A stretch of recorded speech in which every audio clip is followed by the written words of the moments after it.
Hello dear brothers and sisters. So welcome to General Tamil. So General Tamil இப்போ நம்ம பார்க்க போகிறது பொது தமிழ் அலகு 7 தமிழ் தொண்டு அப்படின்ற ஒரு தலைப்பில் ஒரு 5 தலைப்புகள் இருக்கும். சரியா, தேவநாயகர் பாவனர் முதற்கொண்டு ஒரு 5 தலைப்புகள் இருக்கும்.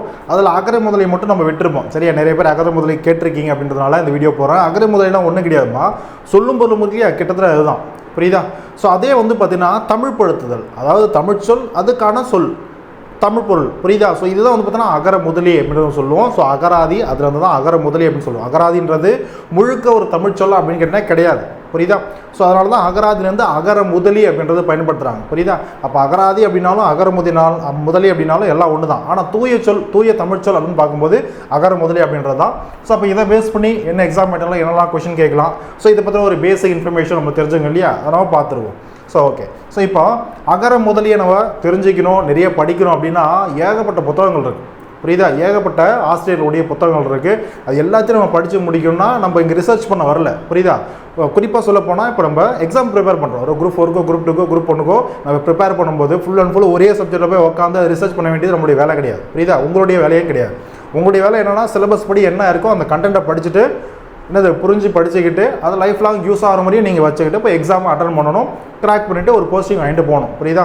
ஸோ அப்படின்னும் போது அகர முதலி பாயிண்ட் ஆஃப் வியூ வந்து எக்ஸாமுக்கு என்ன தேவையோ அதை நம்ம படித்தா போதுமானது. அதை நான் கொடுக்குறேன். சரி, அதை நான் கொடுக்குறேன், அதை நீங்கள் ஃபாலோ பண்ணிக்கிட்டால் போதும். புரியுதா? ஸோ அகர முதலி இப்போ நம்ம நடத்தக்கூடிய இந்த 2 பேஜ் 2.5 பேஜ் தான் மட்டுமான்னு கேட்டிங்கன்னா இது மட்டுமே கிடையாது. அகர முதலி பற்றி நம்ம படிக்கணும் அப்படின்னா நிறைய புத்தகங்கள் இருக்குது. ஃபார் எக்ஸாம்பிள் இப்போ மு சண்முகம் அவருடைய புத்தகங்களே எடுத்துக்கணும். அதுலேயே அகர முதலி பற்றின இன்ஃபர்மேஷன் அவ்வளோ இருக்குது. புரியுதா? அதாவது பார்த்தீங்கன்னா உள்ள அகர முதலி அந்த ஒவ்வொரு சொல்லுக்கும் என்ன பொருள், அந்த தமிழில் தமிழ் சொல் தமிழ் பொருள் என்னென்ன இருக்குது அப்படின்னு படிக்கிறது டீட்டெயிலாக பார்க்கறது முன்னாடி முன்னுரையில் நிறைய கொடுத்துருப்பார். புரியுதா? ஸோ முன்னாடியே வந்து பார்த்தோன்னா அந்த பார்ட்லேயே வந்து பார்த்தீங்கன்னா அகர முதலிட என்ன அதோடைய முழு வரலாறையும் முழுசாக இருக்கும். இதே போல் தான் ஒவ்வொரு ஆசிரியரும் கொடுத்துருப்பாங்க. அப்போ அதை பற்றி நம்ம படிக்கணும் போது நிறைய இருக்குது. புரியுதா? அப்போது நீங்கள் ஃபர்ஸ்ட் ஆஃப் ஆல் இது என்ன பேசிக் இன்ஃபர்மேஷன், சின்ன இன்ஃபர்மேஷன் நீங்கள் தெரிஞ்சுக்கோங்க. ஸோ இது பற்றின இதுதான் ப்ரைம் வீடியோ. புரியுதா? இதை பற்றின ஒரு இன்னும் வந்து பார்த்தோன்னா ஒரு எக்ஸ்டெண்டான இன்ஃபர்மேஷன் வேணும் அகர முதலை பற்றி அப்படின்னா அதெல்லாம் நான் கலெக்ட் பண்ணி அந்த டேட்டாஸ்லாம் கலெக்ட் பண்ணி நான் அடுத்த ஒரு பார்ட்டி வீடியோ நான் கொடுக்க ட்ரை பண்ணுறேன். புரியுதா? ஆனால் இதுதான் நம்மளுக்கான ப்ரைம் வீடியோ தான், இதை பார்த்துக்கோங்க. சரியா? ஸோ இப்போ அகர முதலினா என்ன அப்படின்றத பார்த்துக்கலாம், அழகாக நோட்ஸ் எடுத்துக்கலாம். சரியா? ஸோ ஃபஸ்ட்டு பாருங்கள் அகராதி. சரியா? அந்த அகராதி என்ற சொல் தானே அகர முதலியாக மாறி இருக்குது. புரியுதா? ஸோ அகராதின்னு நான் பிரித்து எழுதுறது அகரம் ப்ளஸ் ஆதி, அதான் அகராதி அப்படின்றத நம்ம சொல்லுவோம். புரியுதா? அகரம் ப்ளஸ் ஆதி. அகரம்னா என்ன? அகா. சரியா? அகரம் ஆ எழுத்து. சரியா? அப்போ தமிழ் சொற்கள் எதன் மூலயமா தொடங்குது? ஆன்னு சொல்லக்கூடிய அந்த அகர எழுத்து மூலயமா தான் தொடங்குது. புரியுதா? அப்போ அகரம் அப்படின்றது நமக்கு தெரியும். ஆ அப்படின்றது ஆதி அப்படின்றது என்னது? முதல். புரியுதா? ஆதின்னு சொல்லுவோம் அப்படின்றது முதல் அர்த்தம். புரியுதா? அப்போ அகரம் சொல்லக்கூடிய இந்த ஆவை முதலாக வச்சு தமிழ் சொற்கள் வந்து பார்த்தீங்கன்னா தொடங்குது. புரியுதா? அப்போ ஆவை அடிப்படையாக வச்சு அதுக்கப்புறம் ஈன்னு சொல்லிட்டு எல்லாம் முடிஞ்சதுக்கப்புறம் காங்காச்சா வரிசை வரும். புரியுதா? இந்த மாதிரி அகர வரிசைப்படி சொற்களை வந்து அமைத்து அதுக்கு என்ன பொருள் அப்படின்னு சொல்லிட்டு நம்ம என்ன பண்ணுறோம், ஒரு களஞ்சியத்தை ஒரு சொற்களஞ்சியத்தை நம்ம உருவாக்குறோம். அதுக்கு பேர் தான் அகர முதலின்னு சொல்லுவாங்க. புரியுதா? அப்போ அகரம் ப்ளஸ் ஆதி அகராதி. அகரம் சொல்லக்கூடிய ஆ எழுத்தை முதலாக வச்சு தொடங்கக்கூடிய ஒரு என்ன சொல்கிறது, ஒரு களஞ்சியம், ஒரு அறிஞர் பொருள், ஒரு சொல்லும் பொருளும் எப்படி வேணாலும் சொல்லலாம். புரியுதா? ஸோ அதுதான் அகராதின்றத சொல்லுவோம். அப்போ அந்த அகரத்தில் ஆதின்றது இல்லையா, ஸோ அந்த அகராதியில் ஆதின்றது இல்லையா, அந்த ஆதின்றது என்னது? ஒரு வட சொல். ஸோ இதுக்கு நிகரான தமிழ் சொல் என்னது? முதல். புரியுதா? முதல். அதனால தான் இங்கே பாருங்க, ஆதி என்ற வடசொல் முதலி என தமிழ் சொல்லாக கூறப்படுகிறது. அதனால தான் அகரம் ப்ளஸ் ஆதி என்றது அகரம் ப்ளஸ் முதலி, அகர முதலியாக மாறிடுச்சு. புரியுதாம்மா? ஸோ இதுதான் பார்த்துக்கோங்க. அப்போ முதலில் அகராதி என்னும் சொல் இடம்பெற்றுள்ள நூல், முதல்ல அகராதி அப்படின்ற ஒரு சொல்லை தன்னுடைய நூலில் வந்து பார்த்தோன்னா குறிப்பிடுறாரு. யார்? திருமூலர். திருமூலுடைய நூல் எதுமா? திருமந்திரம். புரியுதா? அதுக்கடுத்து அகராதி என்னும் சொல்ல, அகராதின்றது ஒரு வடச்சொல் இல்லையா, அப்போ வடச்சொல்ன்றது நம்ம கையாளக்கூடாது. அதுக்கும் ஒரு தூய தமிழ் சொல் நம்ம உருவாக்கணும். புரியுதா? ஏன்னு வந்து பார்த்தீங்கன்னா இப்போ தேவநாயகர் பாவனர் போன்றவங்களாம் பார்த்தீங்கன்னா தனித்தமிழ் இயக்கம் சார்ந்து அதோட உணர்வு இருக்கிறவங்க. புரியுதா? முழுக்க தமிழாகவே இருக்கணும் அப்படின்னு சொல்லிட்டு உணர்வு இருக்கக்கூடியவங்க. அப்போ அகராதி என்ற சொல் நம்ம பயன்படுத்தக்கூடாது. அப்போ அந்த அகரம் சொல்லக்கூடிய அகராதியில் இருக்கக்கூடிய ஆதியை தூக்கிட்டு அதுக்கு பதிலாக முதலின்ற ஒரு வார்த்தையை சேர்க்கிறார். அப்போ அகர முதலி என்ற சொல்ல வழங்குறாரு யார்? தேவநாயகர் பாவாணர். ஸோ ஸோ அப்போ அகராதி என்ற சொல்லை அகர முதலி என வழங்கியவர் தேவநேய பாவாணர் ஆவார். அதே போல் பாருங்கள், சிம்பிளாக இவ்வளோ நேரம் நம்ம பார்த்ததை இங்கே சிம்பிளாக சொல்லிட்டாங்க. அகர முதலினா என்ன, அதாவது அகராதினா என்ன, ஒரு மொழியில் உள்ள அனைத்து சொற்களையும், இப்போ நம்ம தமிழ் மொழி இருக்குன்னா தமிழ் மொழியில் இருக்கக்கூடிய எல்லா சொற்களையும், புரியுதா, எல்லா சொற்களையும் அகர வரிசையில் ஆலேருந்து தொடங்கணும். புரியுதா? இப்போ ஒரு சொல் ஆளை தொடங்குதுன்னு வச்சுக்கோங்களேன், அ அப்படின்ற சொல் இருக்குன்னா முதல்ல அதுக்கு ஒரு பொருள், புரியுதா, அப்புறம் ஆ கா அப்படின்னு ஆரம்பிக்குதுன்னா அதுக்கு ஒரு பொருள். அப்போ ஆ வரிசையிலேருந்து 1 by 1 ஒவ்வொரு எவ்வளோ சொற்கள் இருக்கோ எல்லா சொற்களும் பொருள் முடிஞ்சிட்டு தான் அடுத்த எழுத்துக்கே போகணும். அடுத்த எழுத்து முதலாக வச்சு அடுத்த சொற்கள்லாம் பார்க்கணும். புரியுதா? அப்போ அகர வரிசையில் அமைத்து பொருள் கூறக்கூடிய அந்த முறைக்கு பேர் தான் அகர முதலி. சிம்பிளாக சொன்னால் டிக்ஷனரி. டிக்ஷனரி நம்ம என்ன பண்ணோம், எடுத்தோன்னே இப்போ ஒரு சொல் இருக்குதுன்னு வச்சுக்கோங்களேன். இப்போ ஆங்கில டிக்ஷனரி எடுத்துக்கோங்களேன். இப்போ ஃபார் எக்ஸாம்பிள் இப்போ எக்ஸாம்னு ஒரு சொல் இருக்குது. இப்போ எக்ஸாம்னு சொல்லி எங்கே போய் பார்ப்பீங்க, ஏ வரிசையில் போய் பார்ப்பீங்களா? பார்க்க மாட்டீங்க, இ வரிசையில் பார்ப்பீங்க. ஏன்? ஏ பி சி டி இ, நேராக அந்த இ வரிசைக்கு போயிடுங்க. ஏன்? அப்போ ஏலேருந்து அந்த அகரம் அந்த வரிசைன்றது இருக்கும். அதே போல் தான் தமிழ் சொற்கள். இப்போ தமிழ் சொற்கள் எப்படி உயிரெழுத்து ஆலேருந்து தொடங்கி உயிரெழுத்து ஃபுல்லாக முடிஞ்சு அப்புறம் காங்காச்சா வரிசைக்கு வருதோ அப்படி தான் நம்மளுடைய தமிழ் டிக்ஷனரி அமைஞ்சிருக்கும் இல்லையா? அதுதான் அகர முதலி. புரியுதா? அப்போ ஒரு மொழியில் உள்ள அனைத்து சொற்களையும் அகர வரிசையில் அமைத்து அதுக்கு பொருள் கூறுவது, அதுக்கு என்ன பொருள் அப்படின்னு சொல்கிறதுக்கு பேர் தான் அகர முதலி அப்படின்றத சொல்லுவோம். புரியுதா? அப்போ மிக பழமையான நிகண்டு நூல் எது? சேந்தன் திவாகரம். சார், அகர முதலி என்ற கான்செப்ட் பார்க்குறோம், திடீர்னு நிகண்டுன்னு சொல்லக்கூடிய ஒரு கான்செப்ட் சொல்கிறீங்க. என்னன்னு கேட்டிங்கன்னா, பொதுவாகவே இப்போ சங்ககால இலக்கியங்கள்லாம் இருக்குது. இப்போ சங்ககால இலக்கியங்கள்லாம் எடுத்தோடனே நம்ம படித்த உடனே அதுக்கான பொருள் எல்லாத்துக்குமே தெரியுமானா தெரியவே தெரியாது. புரியா? எப்படியாப்பட்ட பேராசிரியர்களுக்கு என்ன பண்ணுவாங்க, அவங்க நிறைய ப்ராக்டிஸ் பண்ணியிருப்பாங்க, சின்ன வயசுலேருந்து தமிழ் படிச்சிருப்பாங்க, ஒரு நல்ல தமிழ் ஆசிரியர் தமிழ் கற்றுக்கிட்டு ஓகே இந்த ஒரு சங்க நூலை அந்த வரியை படிக்கும்போது இதுதான் பொருளான்றது அவங்களுடைய பழக்க வழக்கங்களில் எக்ஸ்பீரியன்ஸில் தான் வரும். இப்போ நாம் சிவில் சர்வீஸ் படிச்சுட்டு இருக்கோம்னு வச்சுக்கோங்களேன். இப்போ நாம் போய் சங்க நூல்கள் எடுத்து டக்குன்னு அந்த வரியை பார்த்த உடனே இதுதான் பொருள்னு சொல்லிட்டு எடுத்தோடனே ஒருத்தரால் சொல்ல முடியுமானா சொல்ல முடியாது. புரியுதா? அப்போ ஏன் சொல்ல முடியாதுன்னா அதில் கூடிய சொற்களுடைய பொருள் நம்மளுக்கு தெரியாது. அப்போ தெரியணும் அப்படின்னா புது ஒரு விஷயம் தெரியலாம், நம்ம அது தெரிஞ்சுக்கணும்னா எங்கே போவோம், போய் இப்போ ஃபார் எக்ஸாம்பிள் இப்போ நெட்டை வந்து விக்கிபீடியாவில் போய் பார்ப்போம், இல்லை பிரிட்டானிக்காவில் போய் பார்ப்போம். ஏன்? அங்கே தான் அதுக்கான மீனிங் இருக்கும், அதை பற்றின முழு விவரமும் இருக்கும். புரியுதாம்மா? அதுபோல தான் ஒரு சொல்லுக்கான பொருள் தெரியல அப்படின்னா நம்ம எங்கே போய் தேடுவோம், டிக்ஷனரியில் போய் தேடுவோம். புரியுதா? அதுக்கான தமிழ் சொல்ல என்னது, அதான் அகராதி. அதை நம்ம சொல்கிறோம் அகர முதலின்னு அழைக்கிறோம். புரியுதாம்மா? அப்போது சங்ககால சொற்கள் இருக்குது, சங்ககால பாடல் இருக்குன்னா அந்த பாடலுடைய பொருள் என்னன்னு தெரிஞ்சுக்கிறதுக்காக அந்த ஒரு காலகட்டங்களில் பொருள் சொல்வதற்காக உருவாக்கப்பட்ட நூல்கள் தான் நிகண்டு நூல்கள்னு சொல்லுவோம். அதை என்ன சொல்லுவோம், நிகண்டு நூல்னு சொல்லுவோம். புரியுதா? ஃபார் எக்ஸாம்பிள் இப்போ திருக்குறள் இருக்க வச்சுக்கோங்களேன். இப்போ திருக்குறளில் ஒரு சில ஆசிரியர்கள் வந்து பார்த்திங்கன்னா அந்த திருக்குறளுடைய முதல் வரி ஃபுல்லாக சொல்லிவிட்டு அதுக்கான பொருள் சொல்லுவாங்க. ஒவ்வொரு சொல்லுக்கும் இதுதான் பொருள்ன்றது இருக்காது. புரியுதா? அந்த வரியை சொல்லிவிட்டு அதுக்கான பொருள் இதுதான் சொல்லிட்டு விளக்கமாக சொல்லிவிடுவாங்க. அடுத்த 3 சொற்கள் இருக்கக்கூடிய அந்த வரியாக அதுக்கு ஒரு பொருள் சொல்லுவாங்க. புரியுதா? இப்படி தான் நிகண்டு நூல்கள் அமைஞ்சிருக்கும். அப்போது ஒரு சங்க காலத்தில் ஒரு பாடல் இருக்குன்னா அந்த பாடலுக்கான ஒவ்வொரு வரிக்கான இல்லை 2-3 சொற்கள் சேர்ந்த அந்த ஒரு தொடருக்கான பொருள் என்னன்ட்டு நிகண்டு நூல்களில் தெரிஞ்சுக்கலாம். நிகண்டு நூல் இயற்றி அந்த ஆசிரியர்கள் என்ன பண்ணுவாங்க, அதுக்கான பொருளை குறிப்பிடுவாங்க. இது இன்னும் கொஞ்சம் ஈஸியாக இருக்கும், அந்த ஒரு காலகட்டத்துக்கு ஈஸியாக இருக்கும். சங்க காலத்துக்கு அப்புறம் அந்த காலகட்டத்துக்கு நிகண்டு நூல்கள் இன்னும் ஈஸியாக அந்த பாடலுடைய பொருள் தெரிஞ்சுக்கின்றதுக்காக ஈஸியாக இருக்கும். புரியுதா? ஆனால் இந்த ஒரு காலகட்டத்திலேயே நிகண்டு நூலை எடுத்து நம்ம படித்தோம் அப்படின்னா அது இன்னும் நம்மளுக்கு கஷ்டமாக இருக்குமா, ஈஸியாக இருக்குமானா கஷ்டமாக தான் இருக்கும். புரியுதா? ஏன்னா நம்ம எல்லாரும் அந்தளவுக்கு தமிழ் படித்து தெரிஞ்சு வச்சுருக்கோமானா கிடையாது, பொருள் தெரியாது. அப்போ நம்மளுக்கு இன்னும் எளிமையாக தெரியணும் அப்படின்றதுக்காக காலப்போக்கில் வந்து ஆசிரியர்கள் என்ன பண்ணுறாங்கன்னா நிகண்டு நூல்களுக்கு மாற்றாக அகராதின்னு ஒன்று உருவாக்குறாங்க. அப்படின்னா என்னது, ஒவ்வொரு சொல்லுக்கான பொருளும் நம்மளுக்கு கொடுக்கறது. புரியுதா? ஃபார் எக்ஸாம்பிள் வந்து பார்த்தீங்கன்னா இப்போ இடர்னு ஒரு சொல் இருக்கா, அதுக்கு இடர்னா என்னப்பா, துன்பம். புரியுதா? ஒரு துன்பத்தை தரது, ஒரு தடைகளை ஏற்படுத்துறது அப்படின்ற ஒரு சொல்லுக்கும் ஒரு பொருளை கொடுக்கறது, இதுதான் அகராதி. அப்போ இன்னும் எளிமையாக இருக்குது. அப்போது ஒரு பாடல் நம்ம படிக்கிறோன்னா அதில் இருக்கக்கூடிய ஒவ்வொரு சொல்லுக்கும் இதுதான் பொருள்ன்றது நம்மளால் என்ன பண்ண முடியும், கண்டுபிடிக்க முடியுமோ. அது மூலமா அந்த பாடலுடைய பொருள் என்ன சொல்ல வராங்கன்றது தெரிஞ்சுக்க முடியும். அப்போ இன்னும் ரொம்ப எளிமையாக இருக்கு இல்லையா? இந்த மாதிரி எளிமைப்படுத்துறதுக்கு பேர் தான் அகராதி. அதுக்காக கண்டுபிடிக்கப்பட்டது அந்த அகராதி, அகர முதலியும். புரிஞ்சுதா? இப்போ ஏன் தெரியுதா நம்ம ஏன் நிகண்டுன்ற ஒரு வார்த்தையெல்லாம் இங்கே பயன்படுத்துகிறோம் அப்படின்றது? புரியுதா? அப்போது சங்க காலத்துக்கு அடுத்த ஒரு காலகட்டங்கள்லாம் வரும்போது அப்போது டிக்ஷனரியாக கிட்டத்தட்ட டிக்ஷனரி மாதிரி எது இருந்துச்சுன்னா நிகண்டு நூல்கள். அப்போ டிக்ஷனரி கிடையாது, அகராதின்றது கிடையாது, அகரமுதலின்றது கிடையாது. அப்போ எது ஃபேமஸ்னால் நிகண்டு நூல்கள். புரியுதா? அப்போ அந்த மாதிரி சிறந்த நிகண்டு நூல்களாக எது இருந்துச்சுன்னா சூடாமணி நிகண்டு. புரியுதா? அதே போல் மிக பழமையான நிகண்டு நூல் எதுனா சேந்தன் திவாகரம். ஆசிரியர் யார், பேரேல் இதுலேயே இருக்குது, திவாகரர். புரியுதா? அதே போல் சிறந்த நிகண்டு நூல் எதுனா சூடாமணி நிகண்டு. இதனுடைய ஆசிரியர் யார்? மண்டல புருடர். மண்டல புருடர். அதே போல் அகராதி அப்படின்ற அடைமொழியோடு ஒரு நிகண்டு நூல் வருது. அதுக்கு பேர் என்னது?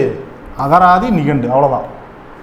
புரியுதா? இப்போ இந்த நிகண்டு நூல் கூடவே அகராதி என்ற அடைமொழியோடு வருது இல்லையா? அப்போ அகராதி நிகண்டு. அவ்வளோதான். புரியுதா? இப்போ எப்படி திருக்குறளுக்கு திரு என்ற அடைமொழியோடு வருது இல்லையா? திருக்குறள். அதே போல தான் நிகண்டு அகராதி என்ற அடைமொழியோடு வரதுனால அகராதி நிகண்டு என்று சொல்லக்கூடிய ஒரு நூலே இருக்குது. புரியுதா? அப்போ கொஸ்டின் கேட்கலாம், அகராதி எனும் அடைமொழியோடு வரக்கூடிய ஒரு நிகண்டு நூல் எதுனா அது அகராதி நிகண்டு. சரியாமா? இதனுடைய ஆசிரியர் யார்? வீரசைவ புலவர். 1594ஆம் ஆண்டு இந்த நூலை ஏற்றிருப்பார். புரியுதா? கிட்டத்தட்ட 16ஆம் நூற்றாண்டு. பார்த்துக்கோங்க. புரியுதா? அப்போ இதெல்லாம் வந்து பார்த்தீங்கன்னா நிகண்டு நூல்களுடைய அந்த ஒரு காலகட்டம் அப்படின்னு பார்க்கலாம். ஒரு பாடலுடைய பொருள் இல்லை ஏதோருடைய பொருள் விளக்கணும் அப்படின்றதுக்காக அப்போ என்ன ஃபேமஸ் அப்படின்னா நிகண்டு நூல்கள். அப்போ நிகண்டு நூல்கள் உருவாக்கக்கூடிய எந்த ஒரு காலகட்டம். புரியுதா? அதுக்கப்புறம் தான் படிப்படியாக என்னது அகராதி அகரமுதலின்ற கான்செப்ட்லாம் படிப்படியாக வந்து பார்த்தீங்கன்னா நம்மளுக்கு கிடைக்குது. புரியுதா? அந்த வகையில் தமிழில் உருவான முதல் அகரமுதலி அகராதி என்னது? சது அகராதி. ஆல்ரெடி நம்ம வீரமாமுனிவர் டாப்பிக்லேயே பார்த்துருப்போம். புரியுதா? அப்போ சதுர் அகராதின்னு சொல்லக்கூடிய நூலை ஏற்றிருந்த யார்? வீரமாமுனிவர். புரியுதாமா? ஓகே. எதுக்காக? தமிழ் மாணவர்கள் எதை படித்தாலும் அது பார்த்தீங்கன்னா ஒரு சொல் புரியாமல் இருக்கக்கூடிய ஒரு பாடலையோ ஏதோ தமிழ் மொழியில் படிக்கும்போது அவங்களுக்கு பாடலை புரியணும், அந்த சொல் புரியணும், அதுக்கான பொருள் விளங்கணுன்றதுக்காக இன்னும் எளிமைப்படுத்தணுன்றதுக்காக நிகண்டு நூல்களுக்கு மாற்றாக என்ன பண்ணுறாங்க? இந்த அகரமுதலி அகராதி போன்ற கான்செப்ட்லாம் கொண்டு வராங்க. புரியுதா? அதே போல் தமிழில் உருவார முதல் அகரமுதலி அகராதி யாரால் உருவாக்கப்பட்டது? அகராதின்னு சொல்லக்கூடிய இந்த நூல் உருவாக்குனது வீரமாமுனிவர். சரியா? ஸோ இதை முதல்ல 1732ஆம் ஆண்டு துவக்கப்படுது. இந்த நூல் வெளிவந்த ஆண்டு எது? 1824. புரியுது? 1824. சதுர் அகராதி. அதில் சதுர்னு சொல்லக்கூடிய ஒரு சொல் இருக்கு இல்லையா? சதுர் அப்படின்னா 4 அப்படின்னு சொல்லிட்டு ஒரு பொருள். சதுர் அப்படின்னா 4. ஃபார் எக்ஸாம்பிள் இப்போ நம்ம சதுரம் சொல்கிறோம். சதுரத்துக்கு எத்தனை பக்கம்பா? 4 பக்கம். அதான் சதுர் அகராதி. சதுர் அப்படின்னா 4ன்ற பொருளை தரும். புரியுதா? ஏன் இதுக்கு சதுர அகராதி அப்படி இருந்துச்சுன்னா வீரமாமுனிவர் இந்த அகராதியை எப்படி உருவாக்கிறார் அப்படின்னா தமிழ் மொழியில் இருக்கக்கூடிய பெயர்கள் இருக்கு இல்லையா? அந்த ஒவ்வொரு பெயருக்கான பொருள் என்ன, அதாவது மீனிங். புரியுதா? அதுக்கு ஒரு விளக்கம். புரியுதா? அதை வச்சு டிக்ஷனரி உருவாக்கியிருப்பார். அதே போல் பொருள் என்னது? ஆல்ரெடி ஒரு மீனிங் இருக்கும், வெறும் விளக்கம் இருக்கும்.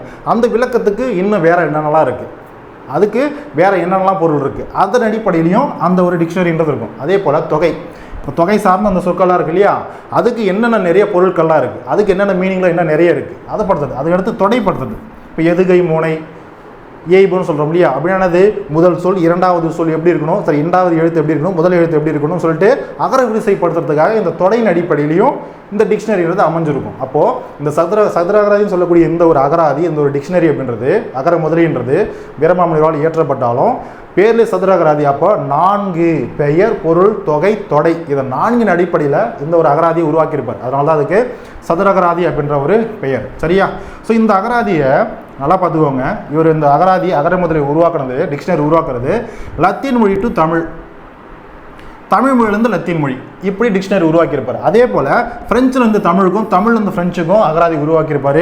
போர்த்துகீஸ்லேருந்து தமிழுக்கும் தமிழ்லேருந்து போர்த்துகீஸத்துக்கும் அதே போல் ஃப்ரெஞ்சு ஆல்ரெடி ஃப்ரெஞ்சு ஆல்ரெடி இருக்குது. சரியா? இந்த அகராதிகள்லாம் இவர் உருவாக்கியிருப்பார். புரியுதாமா? அதுக்கடுத்து பாருங்கள், தமிழ் கலைக்களஞ்சியங்களின் முன்னோடி. கலைக்களஞ்சியம் அது கிட்டத்தட்ட அகரமுதலி தான். புரியுதா? அகராதி தான். அப்போ தமிழ் கலை களஞ்சியங்களின் முன்னோடி எதுன்னு கேட்டிங்கன்னா அபிதான கோஷம் சொல்லக்கூடிய நூல் 1902ஆம் ஆண்டு இயற்றப்பட்டது. சரியாமா? ஸோ இது அகரமுதலி பற்றின ஒரு பேசிக் இன்ஃபர்மேஷன். ஸோ இப்போது காலகட்டத்தின் அடிப்படையில் முக்கியமான இந்த அகரமுதலிகள் என்ன நூல், அந்த நூலுடைய பெயர் என்ன, யாரால் இயற்றப்பட்டது அப்படின்ற விஷயத்தை நம்ம பார்க்க போகிறோம். முதல்ல பாருங்கள், தமிழ் அகராதி. அதாவது என்னது? தமிழ் எழுத்து இருக்கும், தமிழ் சொற்கள் இருக்கும், அதுக்கு இணையான வேறு என்ன தமிழ் சொற்கள், தமிழ் எழுத்துக்கள், தமிழ் வேறு என்ன பொருள் தரக்கூடிய தமிழ் சொற்கள்லாம் இருக்குது. அதுதான் தமிழ் அகராதி. புரியுதா? ஸோ அதுக்கடுத்து இது இயற்றியது யார்? லேவி ஸ்பார்டிஸ். புரியுதா? லேவி ஸ்பார்டிஸ்ன்றவர் உருவாக்கப்பட்டது. அதுக்கடுத்து தமிழ் ஆங்கிலம் பெயர் அகராதி. புரியா? தமிழ் சொல் ஆங்கில சொல், அதுக்கு இணையான ஆங்கில சொல். ஸோ தமிழ் ஆங்கில பேரகராதி வின்சுலோ அவரால் இயற்றப்பட்டது. அதுக்கடுத்து தமிழ் பேரகராதின்ற நூல் யாருடையது? குப்பசாமி அவருடைய நூல். அதே போல் 20ஆம் நூற்றாண்டு தமிழ் அகராதி ராமநாதன் அவர்களால் இயற்றப்பட்டது. நல்லா பார்த்துக்கோங்க. படங்களுடன் கூடிய, அதாவது படங்களுடன் விளக்கம் கொடுக்கறது, படங்களுடன் கூடிய வெளிவந்த முதல் அகரமுதலி அகராதி எதுனா இதுதான். புரியுதாமா? அதுக்கடுத்து பாருங்கள், தற்கால தமிழ்ச்சொல் அகராதி பவானந்தர் 1925 உருவாக்கியிருப்பார். இது ஒரு அகர முதலி சார்ந்த நூல் தான். அதுக்கடுத்து அவரால் ஏற்றப்பட்ட இன்னொரு அகர முதலி சார்ந்த நூல் மதுரை தமிழ் பேரகராதி, அதே பவானந்தர் தான் 1937 ஆண்டு. புரியுதா? அதுக்கப்புறம் தமிழ் அகர முதலி மு சண்முகம் பிள்ளை அவர்கள், அதாவது மு சண்முகம் அவர்கள் 1985 ஆண்டு வெளிவந்த ஒரு நூல். புரியுதா? அதே ஆண்டில் தான் தேவனைய பாவனர் அவருடைய சொற்பிறப்பியல் அகர முதலையும் வந்திருக்கும். சரியா? அதுக்கப்புறம் தமிழ் லெக்சிகன் சொல்லக்கூடிய அடுத்த நூல் சென்னை பல்கலைக்கழகத்தால் வெளியேற்றப்பட்டது. 20ஆம் நூற்றாண்டினுடைய மிகப்பெரிய அகர முதலி ஒரு டிக்ஷனரி, தமிழ் சார்ந்த ஒரு டிக்ஷனரினா இதுதான். புரியுதாமா? அடுத்து பாருங்க, தமிழ்ச்சொல் அகராதி. பேர் என்னது? தமிழ்ச்சொல் அகராதி. இதுக்கு இன்னொரு பேருக்கு என்னது? சங்க அகராதி. இதனுடைய ஆசிரியர் யாரு? யாழ்ப்பாணம் கதிரைவேலன். புரியுதாமா? So okay. அதுக்கடுத்து இன்னும் நூல்கள் இருக்குது, பார்க்கலாம். அதுக்கடுத்து பாருங்கள், ரொம்ப முக்கியமானது செந்தமிழ் சொற்பிறப்பியல் பேரகர முதலி. யாருடைய நூல் இது? தேவனைய பாவனுடையது. புரியா? தேவனைய பாவனுடையது. ஒரே நூல் கூடியது, இதுக்கான நிறைய தொகுதிகள்லாம் இருக்குது, தமிழ் சார்ந்து இருக்குது. புரியுதா? ஸோ எந்த வருஷம் வெளிவந்தது? 1985 வெளிவந்தது. நல்லா பாருங்கள், படங்களோடு வெளிவந்த இரண்டாவது அகர முதலி இது. அதே போல் தற்கால தமிழ் அகராதி யாருடையது? கிரியாவின் தற்கால தமிழ் அகராதி அவங்களால் வெளியிடப்பட்டது. கணினி உதவியுடன், அதாவது கம்ப்யூட்டரைஸ்டு பண்ண ஒரு அகர முதலி. புரியுதா? ஸோ கணினி உதவியுடன் உருவாக்கப்பட்ட முதல் அகர முதலி. அதே போல் பாருங்கள், தமிழ் அகராதி நூலுடைய பேர் என்னது? தமிழ் அகராதி. இதை தொகுத்து வெளியிட்டவர் கா. நமச்சிவாயர் 1918. அடுத்து பாருங்க, அபிதான சிந்தாமணி. இது ஒரு அகர முதலி நூல். இது வெளியிடப்பட்ட ஆண்டு 1934. இதை தொகுத்தவர் யாருன்னு கேட்டிங்கன்னா சிங்கார வேலனார். இன்னொரு முக்கியமான விஷயம், இந்த அகர முதலியுடைய சிறப்பு என்னது? அறிவியல் சார்ந்த பெயர்கள். இப்போ அறிவியல் சொற்கள்லாம் இருக்கு இல்லையா, அதுக்கெல்லாம் என்னென்னலாம் ஈக்குவலண்ட்டாக தமிழில் நம்மளுக்கு விளக்கம் தர மாதிரி இருக்கக்கூடிய பொருள்கள் இருக்கும். புரியுதா? அப்போ அறிவியல் பெயர்களோடு வெளிவந்த முதல் அகர முதலி. புரியுதா? அபிதான சிந்தாமணி. அதுக்கப்புறம் பாருங்கள், கழகத்தமிழ் கையகராதி 1940 ஆண்டு இந்த ஒரு அகர முதலி வெளியே வந்திருக்கும். அதடுத்து பாருங்கள், முறையாக தொகுக்கப்பட்ட ஒரு முதல் கலைக்களஞ்சிய நூல் எதுனா இதுதான். பேர் என்னது? முதல் கலைக்களஞ்சியம். முறையாக தொகுக்கப்பட்ட ஒரு நூல் தமிழ் வளர்ச்சி கழகத்தால் வெளியிடப்பட்டது. 10 தொகுதிகளாக இது வெளியே வந்திருக்கும். அதே போல் அறிவியல் கலைச்சொல் களஞ்சியம் சொல்லக்கூடிய ஒரு அகர முதலி நூல் 1991 ஆண்டு வெளிவந்திருக்கும். அதே போல் முக்கியமாக பாருங்கள், அறிவியல் சார்ந்த இப்போ அறிவியல் நிறைய துறைகள் இருக்கு இல்லையா, இப்போ அறிவியல் சார்ந்த துறை வாரியான முதல் அகர முதலியை தொகுத்து வெளியிட்டவர் யாருன்னா மனவை முஸ்தபா. புரியுதாமா? ஸோ இதுதான் அகர முதலிகள் சார்ந்திருக்கக்கூடிய முக்கியமான ஒரு ப்ரைம் இன்ஃபர்மேஷன். புரியுதாமா? ஸோ இது இல்லாமல் இன்னும் நிறைய இன்ஃபர்மேஷன் இருக்குது நம்ம அகர முதலிகளை பற்றி தெரிஞ்சுக்கணும் அப்படின்னா, அதுக்கு அடுத்த ஒரு வீடியோவில் இதுக்கான செகண்ட் பார்ட்டி வீடியோ தேவைப்பட்டுச்சுன்னு அப்படின்னா நான் கண்டிப்பாக கொடுக்குறேன். அதுக்கான எக்ஸ்ட்ரா இன்ஃபர்மேஷன் கொடுக்குறேன். அதை நீங்கள் அங்கேயும் கேதர் பண்ணி வச்சுக்கோங்க. சரியாம்மா? So okay. அதுக்கடுத்து பாருங்கள், தமிழ் ஞான முதன்மொழி. கேரளம்னா என்னது? உலகத்துடைய முதல் மொழி. திராவிடத்திற்கு தாய், திராவிட மொழிகளுக்கே தாய். அப்படின்னா அது தமிழ், தெலுங்கு, மலையாளம், கன்னடம்லாம் இருக்கு இல்லையா, இது போன்றக்கூடிய மற்ற எல்லா திராவிட மொழிகளுக்கும் தாய், அதுதான் முதல் மொழி. அதுக்கும் இதுதான் தமிழ் தான் முதல் மொழி. ஆரியத்திற்கு மூலம், ஆரிய மொழிக்கே மூல மொழி தமிழ் தான் அப்படின்னு சொன்னது யாரு? தேவனைய பாவாணர். சரியாம்மா? ஸோ இதுதான் அகர முதலி சார்ந்து தெரிஞ்சிக்கக்கூடிய ஒரு இன்ஃபர்மேஷன். புரியுதா? ஸோ இப்போது இந்த அகர முதலினா என்ன? பொதுவாக அகர முதலினானது ஒரு அகராதியில் இருக்கக்கூடிய டிக்ஷனரியில் இருக்கக்கூடிய சொற்கள். அப்போ என்னது? கிட்டத்தட்ட சொல்லும் பொருளும் தான். சொல்லும் பொருளிலே கூட ஒரு சில மற்ற மொழிகளை சார்ந்த சொற்கள் வந்துடும். அதுக்கு தமிழ் படுத்தி நம்ம சொல்லியிருப்போம். தமிழில் என்ன பொருள் அப்படின்றத நம்ம சொல்லுவோம். புரியுதா? கிட்டத்தட்ட பார்த்தீங்கன்னா இப்போ நம்ம அழகு ஒன்றில் இருக்கு இல்லையா, நம்முடைய பொதுத்தமிழ் அழகில் இருக்க ஒன்றில் இருக்கக்கூடிய அந்த தமிழ்ச்சொல் அயற்சொல் இருக்கு இல்லையா, அந்த ஒரு கான்செப்ட் மாதிரி தான். சரியாம்மா? பார்த்துக்கோங்க. ஸோ இப்போ இதில் அகர முதலி அகராதி ரெண்டும் ஒன்று தான். அகர முதலின்றதை நம்ம வழங்கக்கூடிய தூய தமிழ்ச்சொல். புரியுதா? இப்போ இதெல்லாம் என்னென்னு கேட்டிங்கன்னா, இதெல்லாம் ஸ்கூல் புக்ஸில் இருக்கிறதான்னு கேட்டிங்கன்னா, ஸ்கூல் புக்ஸில் இருக்கிறது தான். 6 to 10 கிடையாது. இதெல்லாம் 4th 5th இருக்கக்கூடிய சொற்கள். 4th இருக்கக்கூடிய சொற்கள். நான் இதில் அகர முதலி இதோட முடிச்சிருக்கலாம். ஆனால் பார்த்தீங்கன்னா சொல்லும் பொருளும்ல நம்ம அந்த 6th to 10th 11th 12th அதே போல் பழைய புக் இதெல்லாம் நம்ம கவர் பண்ணியிருப்போம் இல்லையா, 4th 5th நம்ம கவர் பண்ணலான்னும் போது ஸோ ஓகே, இந்த டாபிக் கூட இதுவும் அகர முதலி சார்ந்த ஒரு டாபிக்ஸ் தானே. சொல்லும் பொருளும் கிட்டத்தட்ட அதை சார்ந்தது தானே. கலைக்களஞ்சியம் கலைச்சொற்கள் மாதிரி தானே. அப்போ அதனால் என்ன பண்ணியிருக்கேன்னா இதில் சேர்த்து கொடுத்துட்டேன். ஸோ அதை பார்த்துக்கோங்க. மேக்ஸிமம் சொற்கள் இதில் நம்மளுக்கு தெரிஞ்சதாக தான் இருக்கும். ஒரு சில சொற்கள் உங்களுக்கே தெரியாமல் இருக்கலாம், அதை படிச்சுக்கோங்க. சரியா? அம்மினா உங்களுக்கு தெரியும், அரைக்கக்கூடிய கல். அலுப்பு அப்படின்னா களைப்பு. ரொம்ப அலுப்பு அப்படின்னு சொல்லுவோம் இல்லையா, களைப்பாக இருக்குன்னு அர்த்தம். ஆள்னா ஆலமரத்தை குறிக்கும். இலகிய அப்படின்னா இறக்கமுள்ள. இம்மைனா இப்பிறவி, மறுமைனா மறுபிறவி உங்களுக்கு தெரியும். இன்னல் அப்படின்னா துன்பம். குளிர் இலை அப்படின்னா குளிர்ச்சியானன்னு அர்த்தம். புரியுதா? இந்த இலை வந்துருச்சுன்னா குளிர்ச்சி இல்லைன்னு அர்த்தம். குளிர் இலை இந்தலா போட்டு வந்துச்சுன்னா குளிர்ச்சியானன்னு அர்த்தம். ரெண்டுத்துக்கும் டிஃப்ரென்ஸ் இருக்குது, பார்த்துக்கோங்க. புரியுதா? இதுதான் ஒரு எழுத்துக்கு இன்னொரு எழுத்துக்கூடிய வேறுபாடு. இங்கெல்லாம் கன்ஃபியூஸ் ஆகிடுவோம், பார்த்துக்குவோம். சரியா? குளிர் இல்லை அப்படின்னா குளிர்ச்சியான. செருக்கு அப்படின்னா உங்களுக்கு தெரியும், தலைக்கணும். நனி பசு அப்படின்னா மிகுதியாக பால் தரக்கூடிய பசுக்கு நனி பசுன்னு பேர்.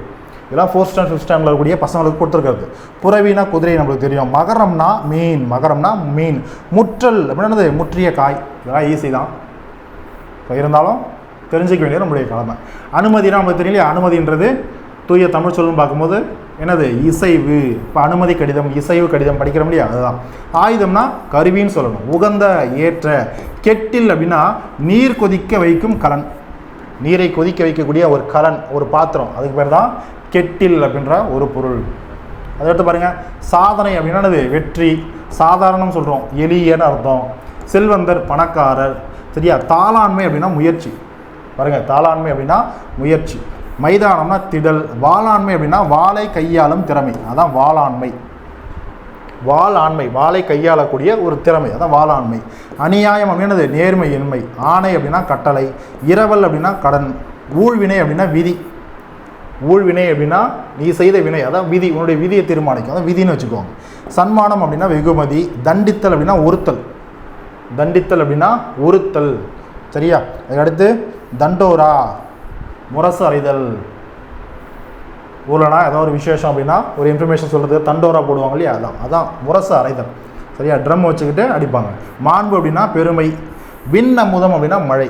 விண் அமுதம், விண்ணிலிருந்து பெய்யக்கூடிய அமுதம், அதுக்கு என்ன பேர், மழை. மழை தான் பெய்யும். விருது அப்படின்னா பட்டம். அபத்தம் அப்படின்னா பொய்.